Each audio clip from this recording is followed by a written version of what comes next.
Baik, kita lanjutkan pembahasan tentang bilangan irasional atau sifat kelengkapan. Dalam hal ini kaitannya dengan sifat kelengkapan. Kali ini kita akan membahas konsep kepadatan Q di R, atau Q itu dense. Dense, tulisannya itu dense seperti ini. Dense, kita baca kepadatan bisa. Bagaimana maksudnya itu kepadatan? Jadi pada dasarnya, kalau kita melihat dari sifat countable atau tidak countable-nya, tentu bilangan Q itu kan sudah dibuktikan di bab 1 mungkin, ya sudah dibuktikan bahwa Q itu sudah diperlihatkan mungkin ya sudah diperlihatkan bahwa Q itu countable, himpunan yang countable. Sedangkan himpunan bilangan irasional, yakni bilangan real yang tidak rasional, itu tentu uncountable. Mengapa? Karena kan kalau Q-nya countable sedangkan R-nya uncountable, maka jika kita menginginkan R uncountable, maka haruslah bilangan R yang bukan Q harus juga uncountable, karena gabungan countable dan countable masih countable. Sehingga kalau kita berasumsi bahwa bilangan irasionalnya juga countable, maka countable digabung countable hasilnya harusnya countable. Padahal irasional tambah rasional kan jadinya R, dan di lain pihak juga R itu uncountable sifatnya, dia tidak bisa dicacah. Kalau kita mau bahasakan, dia uncountable atau tidak bisa dibuat fungsi bijektif dari bilangan asli ke R, itu tidak bisa dilakukan. Kemudian dengan fakta itu pun berarti kita bisa menganggap secara kasarnya, tanda kutip, kita katakan bahwa anggota dari bilangan yang irasional tentu lebih banyak daripada anggota yang rasional. Itu tanda kutip. Mengapa dikatakan tanda kutip? Maksudnya adalah itu tidak serta-merta kita katakan banyaknya dalam arti banyak anggotanya kita bandingkan, tidak. Tapi kita bahasakan karena satunya countable dan satunya uncountable, kurang lebih seperti itu. Namun meskipun seperti itu modelnya, ternyata di setiap dua bilangan real kita selalu bisa, dua bilangan real yang berbeda, kita selalu bisa menemukan bilangan rasional di antaranya. Termasuk ketika dua bilangan real itu adalah bilangan irasional, tetap selalu kita bisa temukan satu bilangan rasional di antara keduanya. Nah, bunyi teoremanya seperti ini yang disajikan teoremanya. Jika X dan Y-nya di R real, kemudian X-nya kurang dari Y tidak sama. Kalau sama kan tidak mungkin ada bilangan di antaranya ya. Maka terdapat bilangan rasional R, sehingga R ini nilainya berada di antara X dan Y. Nah, bagaimana untuk membuktikan teorema ini? Untuk buktinya sendiri, kita coba lihat dulu pendahuluannya kira-kira seperti apa. Berarti seandainya kita mau membentuk R yang rasional, berarti dia harus dia harus merupakan bentuk pecahan M per N kalau kita mau bilang. Nah, untuk itu kita sederhanakan dulu pembicaraan kita. Kita misalnya mengerjakan untuk kasus X yang lebih dari 0. Untuk kasus X kurang dari 0 itu caranya serupa, atau untuk X-nya sama dengan 0 itu juga caranya bisa dilakukan sendiri. Katakanlah kita kerjakan untuk kasus X besar 0. Maka tentu nanti kita punya X kurang Y ini tetap ada. Ini kalau kita mau tulis Y kurang X nanti lebih dari 0. Nah, bagaimana menunjukkan adanya R yang memenuhi ini? Berarti kita harus misalkan nanti R-nya didapat dalam bentuk M per N. Mengapa? Supaya terjamin dia elemen Q dengan M dan N-nya itu elemen, kita ambil saja asli langsung. Mengapa? Karena kan X-nya lebih dari 0. Kalau X-nya lebih dari 0, maka Y pasti lebih dari 0 dan R-nya pasti lebih dari 0. Berarti bilangan positif. Maka kita bisa sederhanakan pembicaraan kita di bilangan asli saja. Berarti kalau kita perhatikan, berarti bentuknya nanti begini. M per N kurang dari Y lebih dari X. Dengan kata lain, ini nanti mungkin kita bisa tulis NX kurang dari M kurang dari NY. Nah, kalau kita perhatikan, NX-nya nanti pasti lebih dari 0. Kenapa? N-nya bilangan asli, X-nya lebih dari 0. Maka menurut sifat di akibat yang kedua mungkin di Archimedean, dijamin adanya bilangan M ini yang memenuhi ini. M kurang 1 kurang dari atau sama dengan NX kurang dari M. Seperti itu. itu dijamin keberadaannya, seperti itu modelnya. Sehingga kita sudah temukan bentuk ini, nx kurang dari m. Kemudian bagaimana dengan ny-nya, kurang dari ny-nya. Nah, kita perhatikan bentuk ini. Kalau kita ubah bentuknya ini menjadi ditambahkan 1 semua, ini kan menjadi m kurang dari sama dengan nx tambah 1, seperti itu. Nah, bagaimana memunculkan bentuk ini supaya ini kita menginginkan ini nanti kurang dari ny. Nah, bagaimana memunculkan ini? Coba kita perhatikan bentuk ini. Berarti kita punya nx tambah 1 kurang dari ny. Jadi di sini ide pertama sudah ketemu. Kita manfaatkan nanti yang ini kan. Berarti menggunakan tadi akibat kedua ya. Akibat 2. Coba kita lihat ini. Ini bentuknya menjadi nx ny kurang nx itu lebih dari 1. Sehingga kita punya y kurang x itu lebih dari 1/n. Nah, ini kayaknya bisa dipakai akibat pertama, Archimedean. Ada bilangan asli n sehingga sifatnya 1/n kurang dari y kurang x. Yang penting y kurang x nya itu positif. Nah, ini kita punya ini. Nah, berarti idenya sudah ketemu. Nah, kita coba buktikan secara formal. Nah, berarti kita kerjakan dulu dengan memisalkan tanpa mengurangi keumuman ya. Kita without loss of generality, kita anggap asumsikan x besar dari 0. Untuk yang lainnya caranya sama. Untuk x sama dengan 0 dan untuk x kurang dari 0 metodenya analog. Karena ini diperolehkan nanti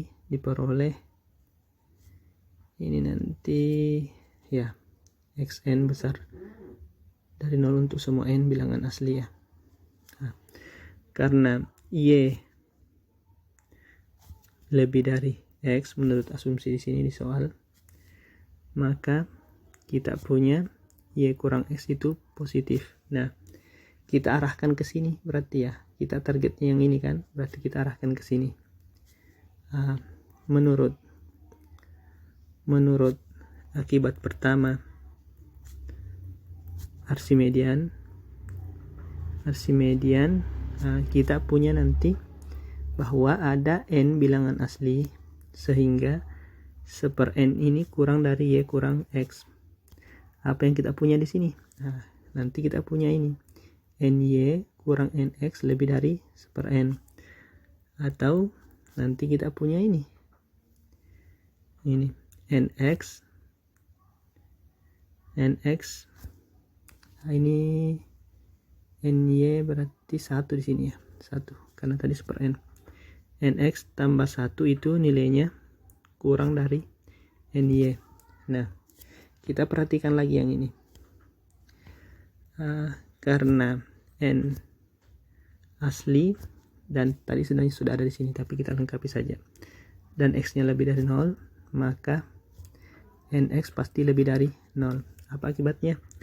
Dengan akibat 2 kita manfaatkan ini. Kita targetnya sekarang ke sini ya. Ini tadi ini yang kedua, ini di sini, ini yang pertama. Akibat 2 berarti ada bilangan asli m dengan sifat m kurang 1 kurang dari sama dengan nx kurang dari m. Sehingga kita peroleh m kurang dari sama dengan nx tambah 1, dan juga kita sudah punya ini kan. Sedangkan m kurang dari sama dengan nx tambah 1. Nah, kalau kita sudah punya ini berarti yang ininya sudah aman, ini sudah aman. Sisa terbalik ya.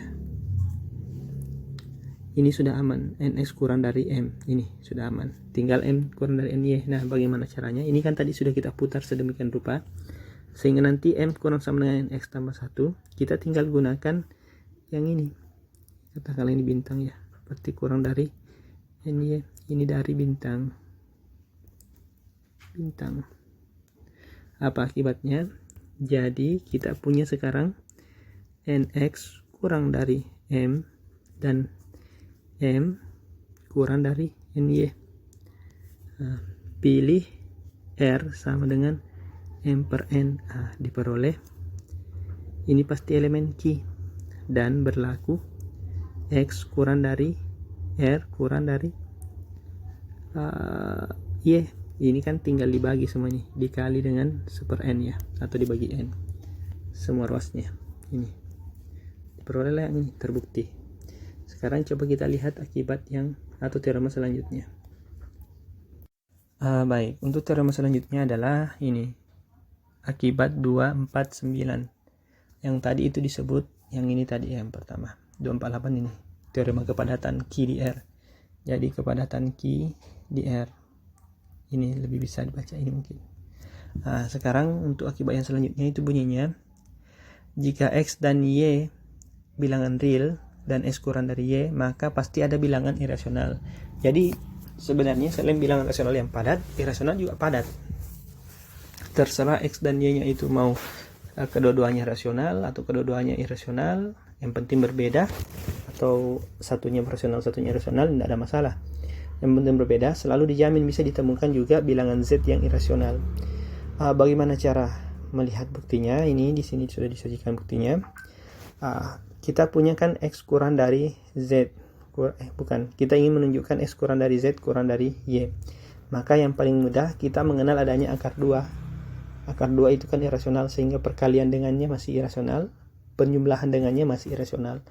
Maka dengan ide itu kita cukup menunjukkan ini X per akar 2 nanti, atau R kali akar 2 lah. Nanti idenya ya yang ini, Z nya nanti R kali akar 2. Bagaimana cara menunjukkannya? Pertama, kita perhatikan X ini diberikan kurang dari Y. Teoremanya kan ini tadi, jika X dan Y real dan X kurang dari Y, maka ada Z irasional, sehingga Z ada di antara mereka. X kurang dari Z dan Z kurang dari Y. Sekarang perhatikan X dan Y nya real, berarti kita punya X per akar 2 juga masih real. Kemudian Y per akar 2 masih real.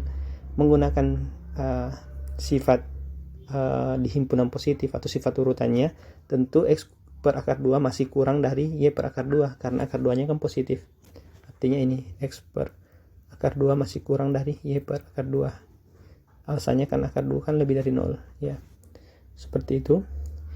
Sehingga kita punya nanti sifat ini, kita bisa menggunakan sifat 248 teorema yang baru dibuktikan tadi, sifat kepadatan Q di R, berarti ada bilangan rasional, berarti ada bilangan rasional R yang tentu tidak 0. Mengapa? Karena dia nanti terletak antara ini X per akar 2 dan Y per akar 2 ya, kita bisa anggap seperti itu. Kemudian yang tadi kita buktikan kan juga elemen-elemennya bilang asli bisa. Kemudian kita lihat bahwa R nya nanti ada, sehingga R nya berbentuk M per N. R per N. Jadi kita pilih yang tidak 0. Kalaupun nanti yang terpilih misalnya 0, ada 0 di antaranya, berarti ada 0 kurang dari Y per akar 2. Nah, kita proses dulu ini menggunakan lagi sifat, berarti ada lagi R antara 0 dengan itu, berarti 0 kurang dari R kurang dari Y per akar 2. Nah, kita ambil yang ini, makanya ini bisa dijamin R nya tidak 0. R nya ada yang rasional, R elemen Q tidak 0, sehingga berlaku ini. Akibatnya apa? Kita kalikan semua akar 2, nanti kita punya X kurang dari R akar 2 kurang dari Y. Nah, ini pasti bilangan irasional. Mengapa? Karena R nya rasional. Sudah terbukti seperti itu. Kemudian yang perlu juga diketahui bahwa kita sudah buktikan bahwa akar 2 ini bukan bilangan rasional. Kemudian kita tahu bahwa R ini lengkap. Dan kalau kita bentuk himpunan yang seperti di bukti akar 2, eksistensi akar 2, S-nya sama dengan X elemen Q rasional, di mana S kuadratnya kurang dari 2. Nanti kita punya ini subprimumnya juga akan diperoleh dengan bukti yang sama dengan sebelumnya. Subprimumnya juga nanti ini adalah akar 2. Akibatnya apa? Kita katakan akar 2 ini kan bukan anggota dari Q, maka kita katakan Q ini meskipun dia lapangan yang terurut, memenuhi sifat lapangan dan urutan, tapi dia tidak lengkap. Jadi kita katakan Q itu lapangan terurut yang tidak lengkap, karena kita bisa buat himpunan yang isinya rasional semua, tapi ada yang suprimumnya nanti itu tidak rasional, makanya tidak lengkap. Kita katakan demikian.